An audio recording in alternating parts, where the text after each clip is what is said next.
Michael Jordan's 1988 Defensive Player of the Year award? Fugazi. Fraudulent. Ironic. This is egregious. What you're about to see is egregious. The worst one. This is the worst one. Yeah. They gave an assist on this. Somebody's got to pull this guy aside, or woman. I don't know. Whoever chooses tallies the assists at Staples Center and say, you got to stop this. Because this has been happening. He's been getting inflated assists. Game, set, match. When it comes to the most nitpicked and scrutinized era in the NBA, it is undoubtedly the 1990s. And more specifically, Michael Jordan, the face of that era. And a lot of the critiques of Jordan, of course, come from LeBron James fans, Clutch Sports Assets, as well as the media. Michael Jordan, before he got Scottie Pippen, never won a playoff series. Kobe Bryant couldn't fill, or Michael Jordan fill LeBron's shoes. LeBron James is 35. Michael Jordan wasn't competing for a championship at 35. Thank you and congratulations, 1998 NBA Finals MVP, Michael Jordan. Now, their most slimy tactic, dirtiest tactic, is saying Jordan's era of the 90s, the stats, they reduced, they're fake, and MJ's legacy is kind of built off nostalgia and lies. They'll do it for guys like Jordan and John Stockton, really any 90s player, saying they had fake assists, as well as fake steals and blocks. And for guys like Nick Wright, Tom Haberstra, what they've done unknowingly, they've opened Pandora's box on every era, including this era. And for the 2020s specifically, even late 2010s, what's been defined as an assist, it's pretty egregious and shocking. A very important breakout game for Bam so far. And a lot of those misses to further that point.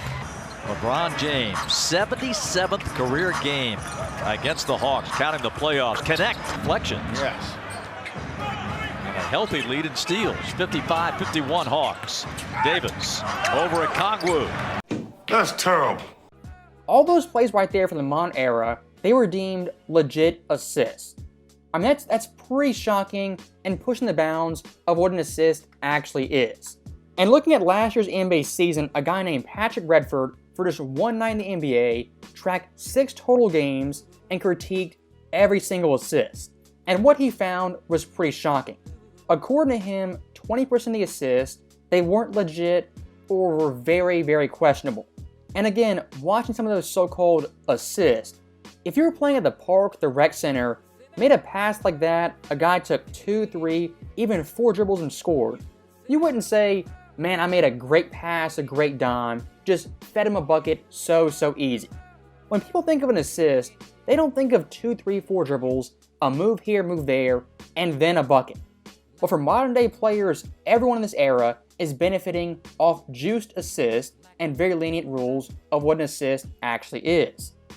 So once again, looking back at Michael Jordan's era, the 1980s, his first 5 years in the playoffs, I tracked every game, I watched them start to finish, recorded his assists as I saw them.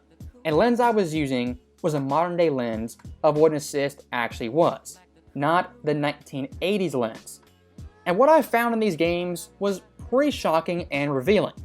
Out of the 37 games Jordan played, from 85 to 89, 17 of the games had a wrong assist total by at least 1. Look at Game 1 versus Boston, 1986. Jordan, on record, only had 2 assists, but by modern day standards, easily had 3. Both teams' offense is operating well. Haynes gambled on a steal, didn't get it, and Macy drilled it. 5:35 remaining in the quarter. They roll it low to Corzine. Did he walk? No. Jordan drops it off very nicely. Now, looking at that game right there, the assist to Kyle Macy, when I first watched this game 3-4 months ago, I said, that's not an assist, no way, not counting that. Jordan only has 2. But now watching it in December, having been exposed to what an assist actually is in the current era, that pass by Jordan undoubtedly is an assist in today's game. Look at 1988 Game 4 versus the Pistons. Jordan on record only had 5 assists, but the film suggests he actually had 7 by today's standards. Here's Jordan, back to Pippen, what a pass. Speaking of low percentages, 5 of 17. Here's Pippen. Jordan, great pass. Scottie Pippen, Michael Jordan, back to Pippen, that's for 2. There's Lambeer, Danley, Vinnie Johnson. Scottie Pippen. Paxson from Jack. Paxson. Oh, they gave him a goaltending that time. Look at the very next year, 1989 versus the Knicks, Game 2 in the Garden. Jordan, on record officially, only had 3 dimes. Watching the film, clearly 4. Michael hooks it back out to Pippen. He'll try it from the same spot. 8:55 remaining in the game. Hodges trying to find. Still plenty of time. 7:20. Hodges tries a 3-point. Michael Jordan with 13 points tonight. So you might be asking yourself, how did the score sheet guys miss those obvious assists? And the answer is, they didn't. By 80 standards, 90 standards, and I imagine 2000 standards, Jordan's assist count was actually accurate. By today's standards, it's far from accurate. And looking at a fellow YouTuber, that being Angry Old Hoops fan, he's kind of the pinnacle of the peak of exposing the juice stats in today's era. We have the Lakers and the Heat. D'Angelo Russell pump fakes, dribbles 3 times, evades 2 defenders. That's an assist. Same Heat, Lakers, pass, pump fake, 1, 2 dribbles, and a spin move past 2 defenders. That's an assist. I don't think any of the assists shown today are actually assists. Correct! Now, stopping that right there, common sense suggests those plays are not assists, they're far from it. But again, for modern day standards, they're easy assists, boom, count it, triple-double in the bag. For someone like a Nick Wright or Tom Habistro to smear Jordan's era with fake stats, juice stats, it's honestly pretty ironic. And what they've done unknowingly is open Pandora's box. As now every era, their guy LeBron James is under scrutiny day by day.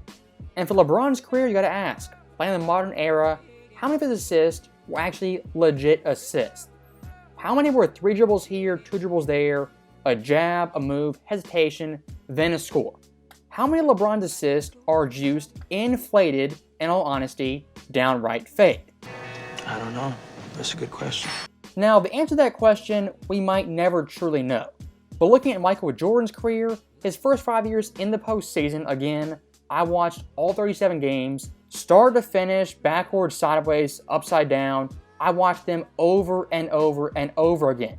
And what I found is that Jordan, in totality, was robbed of 24 assists by modern day standards. If you look at 80s MJ in the playoffs, the assist average was a respectable 6.6. I mean, it's pretty impressive, especially for a 2-guard. But adding in the non-counted assist, that number bumps up to an even more impressive 7.3. You had my curiosity, but now you have my attention. And that 7.3 number for Jordan, the unofficial assist tally, why it's kind of comical and funny, that 7.3 average is higher than LeBron's average in the playoffs for his career. And again, looking at 80s Jordan, selfish, a ball hog, not a great passer. LeBron's career in the playoffs, 7.2 dimes. You know, he's Magic 2.0, better passer than Bird. He's a savant passing the ball. And if you want to dive in even deeper, look at LeBron's first stint in Cleveland. His assist average was exactly 7.3, equal to Michael Jordan in his first 5 years in the playoffs. Miami LeBron averaged even less, that being 5.7. So again, 80s Jordan, under modern day assist rules, his average on par with LeBron James and higher than peak LeBron in South Beach. If you want to open Pandora's box, critique every era of the stats, the blocks, I mean, go ahead and do it. But understand, that is a two-way street and a very slippery slope, especially for modern day players. Now, like I showed you numerous times, modern day assists, they really aren't legit assists. And look at ESPN Brian Windhorst, a known Clutch Sports asset. Back in 2018, Brian Windhorst was openly crapping on Lonzo Ball for fake and questionable assists that he dubbed juiced and inflated. Of course, we have one of Brian's favorite subjects, Lonzo's assist totals. Yeah. I hate doing this because we all really like Lonzo, and really it's the Lakers doing this to him. No way. Because we all really like Lonzo, and really it's the Lakers doing this to him. No way. This is egregious. Assists. What you're about to see is egregious. The worst one. This is the worst one. Yeah. They gave an assist on this. This is egregious. What you're about to see is egregious. The worst one. This is the worst one. Yeah. They gave an assist on this. Somebody's got to pull this guy aside, or woman, I don't know, whoever chooses tallies the assists at Staples Center and say, you got to stop this. Because this has been happening. He's been getting inflated assists. Now that segment right there, grilling Lonzo Ball, was very, very revealing. As Rachel Nichols, Brian Windhorst, just with basketball common sense, they don't view those plays as assists. But here's the catch. Those plays, those dimes, in today's era, 100% are assists. And for Windhorst guy LeBron James, he benefits off those passes routinely. If you're going to call Lonzo's stats juiced, inflated, for LeBron James, have that exact same energy. This is egregious. What you're about to see is egregious. The worst one. This is the worst one. Yeah. They gave an assist on this. Somebody's got to pull this guy aside, or woman. I don't know, whoever chooses tallies the assists at Staples Center and say, you got to stop this. Because this has been happening. He's been getting inflated assists. So that right there is the end of the video. And to wrap it up very quickly, what an assist actually is based on common sense. It's a pass-through guy, he scores 1 dribble, 2 dribbles maximum. But for today's era, what an assist actually is, it's pushing it to say the least. And like I showed you guys looking at Michael Jordan's career, the 1980s only, Jordan's assist count was actually deflated based on modern day standards. So, as always, thank you guys for watching, hope you enjoyed it. I'll see you next time.